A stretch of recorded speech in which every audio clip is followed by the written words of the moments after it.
experience. Hello and welcome back to The Company Doctor. This week we're joined by Daniel Snell, co-founder of Arrival and a true expert in cultural transformation. Daniel's work helps businesses unlock performance by building cultures that serve productivity, not just platitudes. Gary and Daniel talk about what really drives success in the post-pandemic workplace, how to embed mindset shifts that stick, and why ignoring culture could be your biggest strategic misstep. Hey, Daniel, thanks for joining the Company Doctor podcast. Welcome. Oh, thank you. Thank you for having me, and thank you very much for inviting me to be on, and I look forward to this conversation. Yeah, we've been really looking forward to it, and today we're going to talk about the coming to the end of culture. So there's some really interesting stuff. We've had quite a few conversations about culture, but I know that people are going to really find you're taking it really interesting. I guess the best place to start, Daniel, is can you give us a brief introduction to yourself? Tell us what makes you you. Yeah, so I founded or co-founded an organization called Arrival. We're a management consultancy that have organizations focus on productivity, performance, and growth. And we also have a social impact arm. So we've spent the last 20 years supporting young people from low-income communities in partnership with business to deliver on the performance, growth, and agenda that this country much needs. That's great. I love the combo, and there's some stuff I'm going to definitely dig into. I've got lots of questions for you. We have our 20-year anniversary this summer. So do you? Yeah. Are you doing a party? We are. I'll send an invite. Excellent. I wasn't pushing, but thank you very much. Pleasure. My first question is really, I was reading a lot about you, and in a recent article, I think it was in Workplace Insight, you talked about companies are prioritizing purpose and feelings potentially over performance. I'm really interested to dig into that and get your thoughts about it. Yeah. So my hypothesis, based on 20 years of working with some of the UK's best known organisations and globally, is there is a reason why businesses struggle, particularly in the UK context, on productivity and performance and growth. And I believe it's because post 2008, effectively there's been cheap money in the system and low interest rates, which has removed the need for performance and productivity. And in that space, I guess organizations first lost focus, and then they lost over time the capability to link what they do and how it drives performance. And so in that space where there hasn't been a need for productivity and performance is filled with cultural conversations around, as you said, purpose, meaning, and ultimately feelings. Companies are bombarded, or people working in companies are bombarded with questionnaires and surveys about how they feel about things. Or feelings, in my experience, are a terrible indicator of anything to do with performance. And it's usually the other side of feeling uncomfortable. Do you deliver great results? It takes a lot. And I also think during that process, what managers focused on and the capabilities that they have also would have delivered productivity and performance have also waned. And so we get to this point where lots of organizations focus or over-focus on strategy at the cost of actually execution and culture. So I guess where I'm coming from a people context, is that just focusing on strategy at an executive level will never deliver you the results you want. It also has to be supported by a kind of cultural and execution component. But I feel like a lot of that capability is now gone. And so to make it even harder, I think in the last sort of 10 years, people have recruited for what that cultural paradigm was: inclusion, feelings, meaning, purpose, not on what it takes to be a high performer or productivity or growth. And so we're in this sort of double bind where it's very hard to change the culture. This is based on, endless conversations with executives that I do in my day job, and their frustration that they can't turn their organizations around quickly to establish high performance cultures for all the reasons that I've set out. Yeah, no, I'm interested to dig into it because at some level it could be seen as quite controversial. And I was wondering how you got there. Did you have an epiphany? Did you wake up in the middle of the night and think, you know what, I think I've nailed this. Yeah. How did you get there? Certainly the feedback on our insights has landed very well at an investor executive level. And, I've had some, it's obviously hitting a rich vein of recognition. I think my frustration was the conversations that I was getting pulled into and people were talking about didn't seem to connect with what actually drove productivity. And so we'd have these constant conversations about things that didn't seem to be connected or have any direct linkage with decision-making, focus, customer centricity. So what I've observed is a lot of organizations look inwards now. We've lost the need to look out. And of course, the world is always changing, so your customer is always changing. But if you're not always looking out and addressing your market, and you're always just focusing on how do we feel internally and what do I want and how do I feel comfortable and how can I be ensured a pay rise next year, then we're going to lose sight of what it takes to remain competitive. And so I would find myself in these conversations, which were bamboozling to me. And I did a big piece of research 3 years ago where I interviewed a whole range of global executives. And I think the first realization was that nobody really understood how to make D and I work. Everybody had different definitions. There wasn't any kind of universal singularity, and there was no way of understanding whether they were applying it successfully because it meant different things in different places. You can't apply any singular mechanism when you're working on a global platform because it just doesn't make any sense.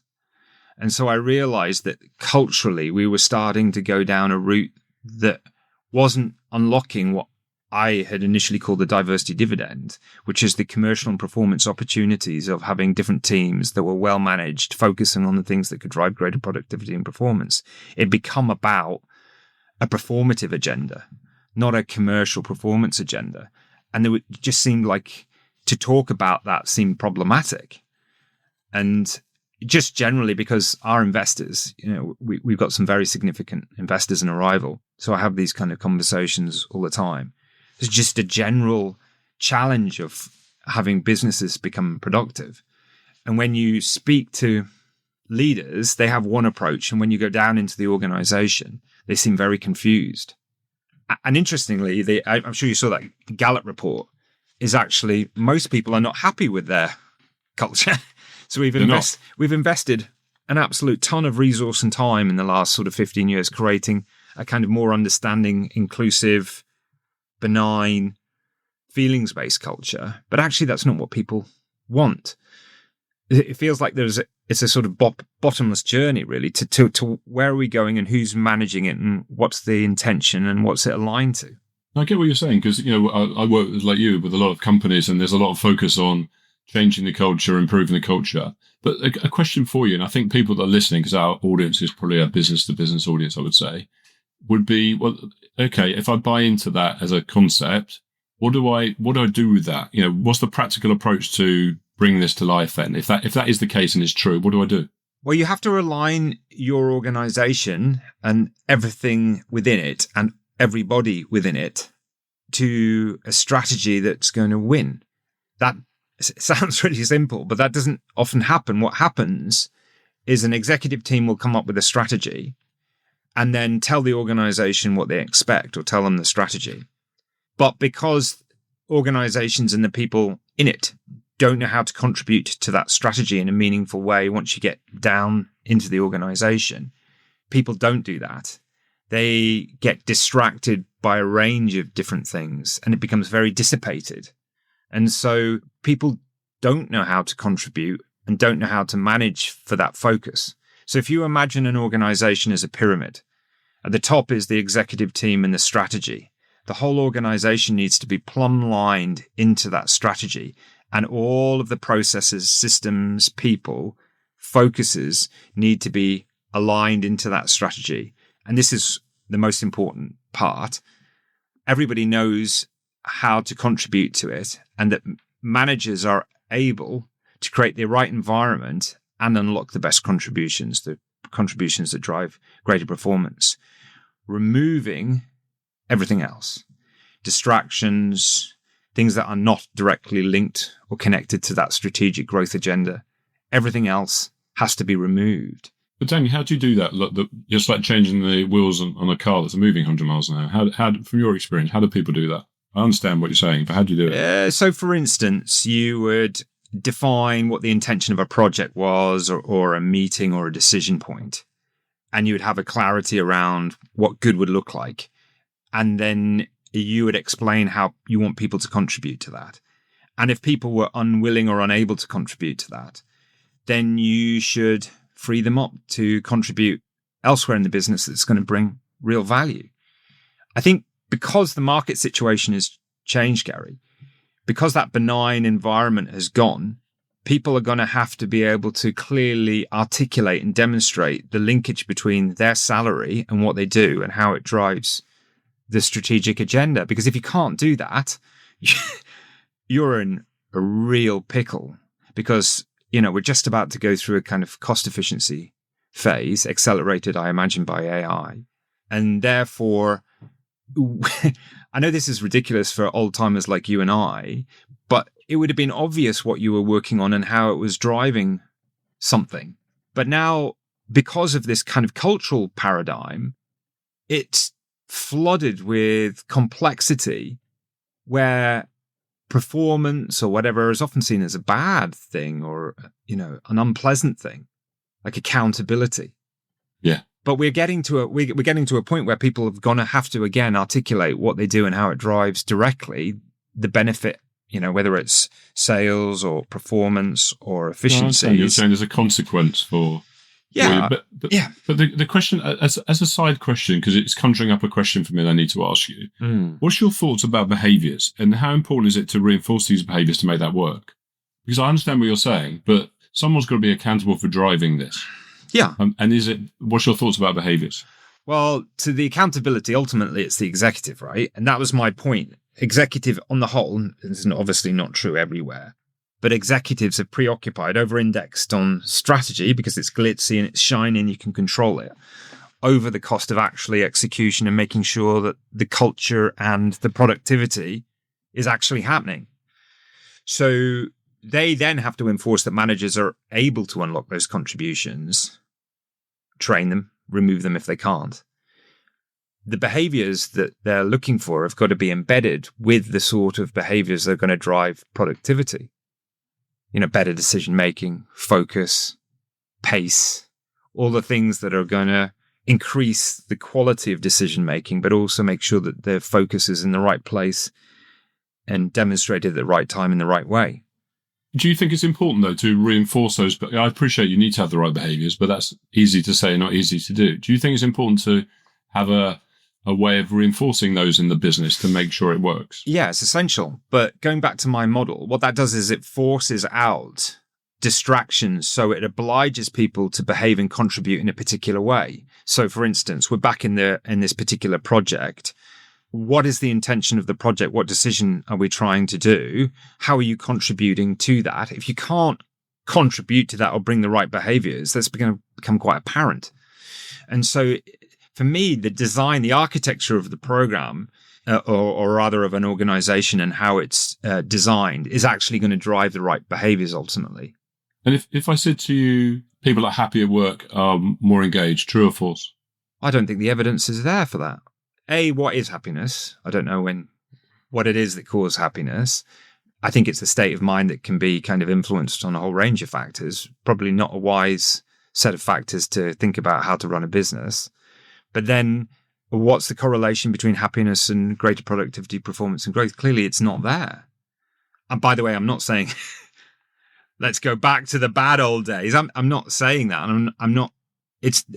I'm not trying to be anti anything. I'm just trying to state an obvious point that organizations are not focusing on the right things in the right way at the right time. They're not having their people focused up on the right things in the right way in the right time, and they don't know how to contribute it. So if you have a clear singular focus or focuses for a business, and you're clear about what it is you want people to contribute to that and how and when, then you've got a fighting chance. Because the amount of times I've worked in organizations and I'll speak to exciting young talent who said, I'm leaving because no one's asking my opinion on everything. I'm out talking to customers and nobody's listening to me. I want to contribute, but no one cares. Or if they do listen, they're burdening it back on me to do something with it. Why should I stay? And so the downside of not creating a meritocratic, high-performance culture is that your best people leave, or they can't contribute effectively to your growth agenda, and therefore they get frustrated, or you just miss out on a ton of contributionary value and talent value because they don't know how to contribute, or your business isn't designed to contribute effectively. That makes sense. And can you give me an example, Daniel, where someone has addressed, this cultural challenge in the way you're suggesting and it worked, and maybe with somewhere where it didn't? Yeah, well, just bring it to life. Yeah. So I've pretty much worked in every country on the globe now with a leader in some shape or form. So I've been in every single context and situation, more or less, in every market. And I know this always delivers. So because it's universal and it can be universally applied, as soon as you start to think about externality and how to effectively contribute to the strategy, you're going to get uplifts in performance because that's what your talent want. Hence that article that you came on. Great talent don't care about foosball or, beer or pizzas. That's not really their driving focus. They want to be recognized for their contribution. They want to be a part of something that moves forward and that makes a difference, that they're in a successful business and they're part of that agenda. Because if you don't, and there isn't that clarity, what happens is people get distracted, or they get distracted by distractions, and then it becomes political. And then people further their career by influencing, not by delivering against a meritocratic singular focus. And they realize that getting ahead it's the smarter thing is to manage your manager and try and work with them to get job security or a promotion rather than delivering against a kind of clear focus. And outside of yourselves, obviously, is there a role model, like a business that's really done this well that we should look at?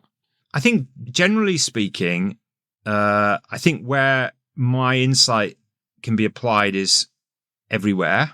I know the UK market better. There are factors that drive greater productivity or growth in certain organizations, and there's some flawed thinking in that. So let me just take you back 20 years when the tech scene started to explode and they were having incredible growth based on small numbers of staff. The kind of leverage capability of unlocking a global digital play is much more significant than if you're burdened by a very significant cost base of people or shops or logistics or supply chain, right? Stuff. Everybody thought, wow, we should be tech businesses. And they started buying tech, but they couldn't apply it to their model because they were burdened by costs or different people with different capabilities. And instead of trying to figure out how to streamline their organization or reinvent themselves, what they actually took was the kind of false narratives coming out of California, which was beanbags, pizza, and beer. So it's easier to kind of apply that performative agenda of Californian gobbledygook spiritualism than it was to actually figure out how to reinvent themselves and become a digital business, which is not, is clearly impossible if you're a retail operation. Because that's not what you do. You do retail. And so, the market in the last, since quantitative easing and the recession of 2007, 2008 has hit everybody, really. Now, there will be outliers because they're leveraged digitally, or their private equity has obviously had a boom run. But just generally, it's been hard for organizations in the UK for all of the reasons that we've set out. And the thing that I'm trying to address is the real anchor in many of these organizations is how they think about culture. Because the danger for executives to dismiss culture and say, well, that's not my job, that's the job of a CPO or an HR director, is it sort of, in their mind, frees them up of the responsibility of the culture and how the organization operates. But that execution bit of ensuring that the business is a high-performing organization is absolutely centrally their role. Yeah, totally agree. So is. Let me just switch gears a little bit because, this is really interesting conversation. There's changing patterns in how people work, obviously since COVID, particularly with remote and hybrid working. And what has this done? Has it had any effect? Do we need to adapt? What's your thoughts on how that impacts what you're championing? Well, working from home works for some people and some organizations, and it doesn't work for others. The bit that missing is how does it work? Like some organizations saying, bring everybody back. But my hunch is that's because they don't know how to utilize the people that might be working from home. And because they're not sure of what's going on in their organization, management capabilities and all of that, they just hit the panic button and bring everybody back in. And on the flip side of that, people working from home, what are they doing? Are we really convinced that they're really delivering great value working in the way that they should be all the time? Or are they watching Netflix? So my point is, if you're of a level of maturity and have self-drive, working from home within a digital world is probably not a bad thing. Where it really has an issue is on development of young people who need to be able to look over the shoulders and observe how more experienced people manage things. So that whole management point we're talking about, how to manage teams, how to manage meetings, all of that is falling out of our capabilities because people aren't observing it. Right? It's happening on Zoom. What's the follow-up of a kind of conversation online? Who's holding whom to account? What does good look like? When's the decision? Who's accountable? Who's transparent? How are we applying RACI? Yeah. What are the deadlines? Why are those deadlines? How can you articulate how this links to the strategy? How can you articulate how it's linked to the customer or the market? If you can't articulate those things, almost certainly the linkage is not there. And so when I work with a client, I'm saying your job as CEO is to go down into the organization, stop people and say, what are you working on? Tell me about it. How does this support the strategy? And if they can't articulate clearly the linkage between what they're working on and what the organizational objective is, there isn't a linkage, which therefore means it's yet another cost burden and distraction. That's true. And what about the effects of AI, blessing or a curse on culture? Again, I think it's a bit like working from home. If you have the capability and you've been blessed with enough kind of in-work experience to manage yourself and manage other people, it's a blessing. Like I saved, I don't know, between 10 and 15 hours worth of commute time if I'm working from home, somebody might say, versus, and I can use that really effectively, versus I'm sitting there and I haven't got a clue what to do next and how to do it. And there's no one to turn to because everybody's jammed in on online conversations that are maybe going nowhere and pretty meaningless. AI, I think, is an acceleration of that. And so, when I have conversations about AI, for me, it falls into a number of different camps. So obviously AI is accelerating really quickly and going to be a massive disruptor for a range of reasons. The thing that seems to separate people who can use AI effectively and those that can't is the prompt questions and how you apply it. Are you applying it to a kind of, can you use the software well to unlock an added value, insight, or approach? Someone was telling me that because this 40 people management team had been asking the same question of AI, they came back with exactly the same slide presentation, all 40 of them, because they just asked a kind of top level question and they got all the same answer. Well, in which case all of those 40 people now are in danger of getting removed, aren't they? Because they can't bring any value that AI can bring. So how are you using it? How are you applying it? It sounds like AI's got to the point where it can do the coding for you. So coders are now commoditized. They were sort of like, coders were the most important people on the planet for a while, and now they're commoditized. You can just simply get AI to do the coding for you. You just need to be a prompt engineer for a living, probably. Yeah. This is good. So listen, I'm really keen to help people listening get your wisdom, particularly to do with cultural change. And so from your experience, I see you as a philanthropist and an entrepreneur. I think you won an award with Big Venture Challenge winner. I think you were. Oh, years ago. My God, that's a long time ago. Yeah. And just thinking about people listening, give us 3 quick tips. If you could only do 3 things to get the right outcomes from cultural change, what would they be? Culture has to be in service of productivity and performance of growth. If it is not driving those things, then it's the wrong culture, because you will just get distracted by a range of different point of views that will never find alignment, and they aren't aligned with the intention of the organization. It'll be dominated by the loudest voice or whatever's critical at that moment. And that is a cul-de-sac. And obviously that's going to upset some people who are very passionate, aligned with a lot of the kind of messages that have come out of companies in the last 15 years. But those are no longer equal or fair. And the only way to address those is to have a truly meritocratic environment where whomever you are and wherever you are from, you're recognized on your contributionary value, not your position, power, or influencing. That becomes meritocratic. So if you're contributing significantly, wherever you are in the organization, you have a right to rise and be rewarded and recognized for that contribution, not based on anything other than your contributionary value. And we have to get there. Otherwise, it's a Gordian knot. And, all the leaders I speak to are tying themselves or have tied themselves in knots trying to please everybody. But if you please everybody, you can't focus on performance. And then eventually, you're running the risk of the organization going out of business or being M&A'd or whatever. So that, be very visible as an executive by talking to people and engaging and communicating clearly what you want and how you want them to contribute with your strategic growth ambition.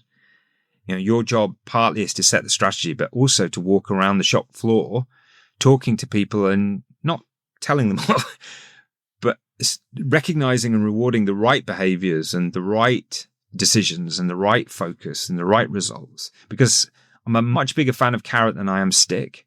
If you want really good behavior change, really recognize and reward the right behaviors, and then you'll see it happen. But you must also be that person yourself. You can't just tell the organization and then behave in a different way. You can't look down the organization and scream at your managers or become frustrated at the managers because they don't tightly manage performance and teams if you yourself don't do that. You have to model exactly what you want everybody in the organization to do. Otherwise, you're not authentic. I agree. Yeah. And my third one is be external in everything. Be able to articulate. It has got to be external. You've got to actually reach your customer. What do they need? What do they want? Because everything is constantly changing, whether it's digital or just age or demographics or resource or whatever. Everything is always evolving. If you don't keep an eye on that all the time consistently, you lose sight of it. That's brilliant. We've got time for one last question, and it's a big one. It's a double-barreled question coming your way, young Daniel. If you were looking back on your career, knowing what you know now, what would you have done differently? I would have got after it earlier. I've achieved lots. I've been invited to Downing Street. I've won all sorts of awards. I have a fabulous family. I've achieved a lot. But I probably didn't have the experience because my parents weren't in business. I didn't quite know what was going on and why. Right? Exactly. Yeah. And so if I'd trusted myself and gone after what it really takes to deliver quicker, then I would have had more time to do more. But I have done a lot, so I'm not... You've done loads. I have done a lot. There's a second part to the question, so I'll interrupt you because I want to get this other take on it, which is... I know you're on a mission to help young people. Yeah. You and I are aligned on that. Yeah. What advice would you give your younger self? It's kind of looking through the lens of younger people that you're helping anyway. Yeah. I think trust yourself, but also ensure what you're doing is aligned to where you want to go. So clarity, I think, I don't know about you, but when I was in my early 20s, I wasn't terribly clear on where I was going, or I was, but perhaps I wasn't very grounded. And then there's a gap between that gets flushed out. Like everybody's on a kind of track. I remember realizing at some point in my life that, Alex Ferguson was never going to call me and ask me to play for Manchester United, partly because I wasn't very good. Rude. Yeah, partly because I wasn't very good and partly because I was too old. But it's that track, and that track is applied to everywhere in life. If you don't do what it takes now to be on that trajectory, you miss your gates later in life. And it's very cruel.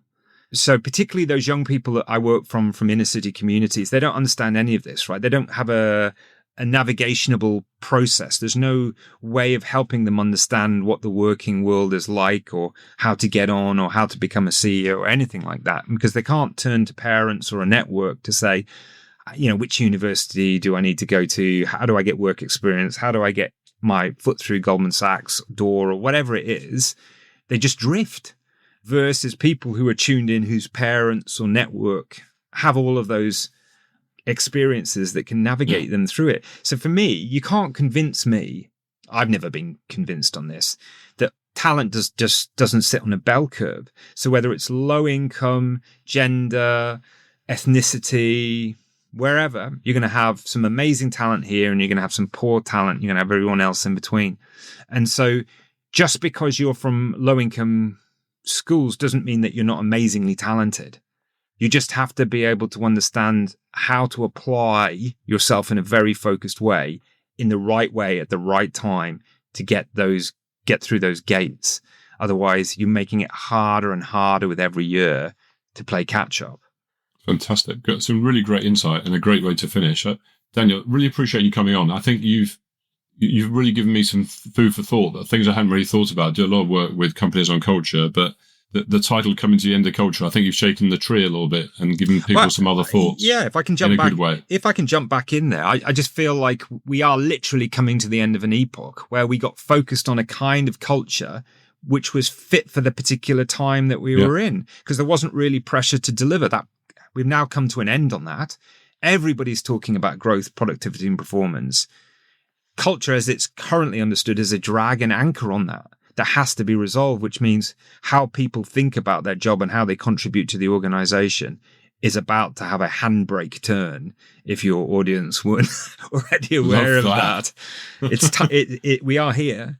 I'm deep into conversations with senior executives of some of the best organizations in this country, and it is coming.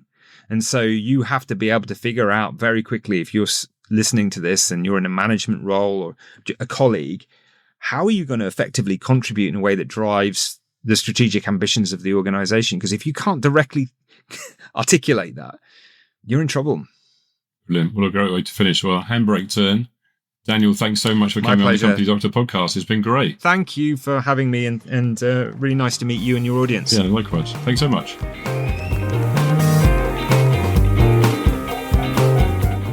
Thanks for listening, and a huge thank you to Daniel for his insight and for joining us on this episode. Arrival is marking its 20th anniversary this year with a special event featuring a stellar lineup of speakers. Find out more about the event and keep an eye out for the upcoming book on organisational culture over at wearearrival.com. That's wearearrival.com. Thanks again, and we'll see you next time.